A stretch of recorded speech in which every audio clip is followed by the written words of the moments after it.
Halo, kali ini kita akan melihat lebih lanjut mengenai gratifikasi dalam perspektif penerapan pasal gratifikasi.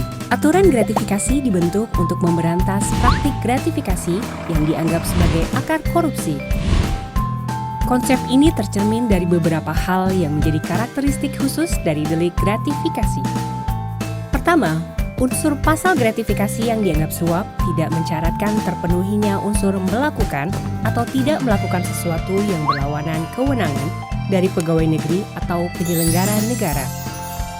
Artinya, cukup dengan diterimanya gratifikasi yang tidak sah dan tidak dilaporkan, maka pegawai negeri atau penyelenggara negara tersebut dianggap telah menerima suap dan terancam hukuman pidana sampai dibuktikan sebaliknya. Kedua, ancaman pidananya pun cukup serius. Pegawai negeri atau penyelenggara negara yang tidak melaporkan penerimaan gratifikasi yang dianggap suap kepada KPK dalam jangka waktu 30 hari kerja terancam hukuman maksimal seumur hidup.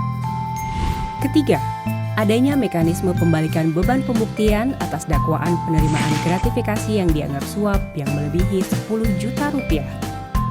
Mekanisme pembalikan beban pembuktian tersebut merupakan upaya pemberantasan korupsi yang mengandung sifat prevensi khusus.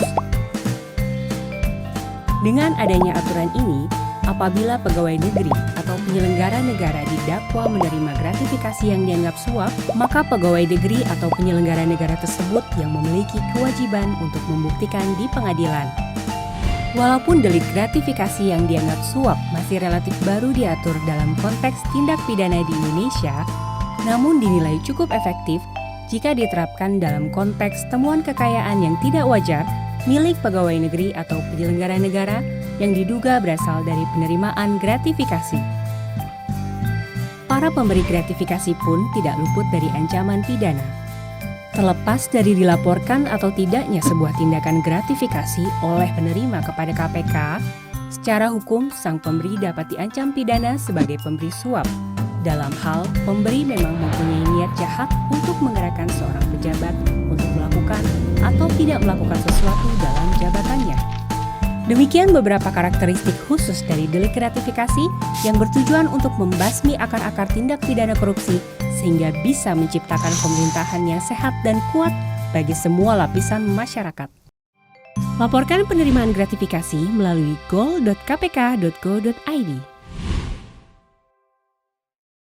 Bersama Pegadaian.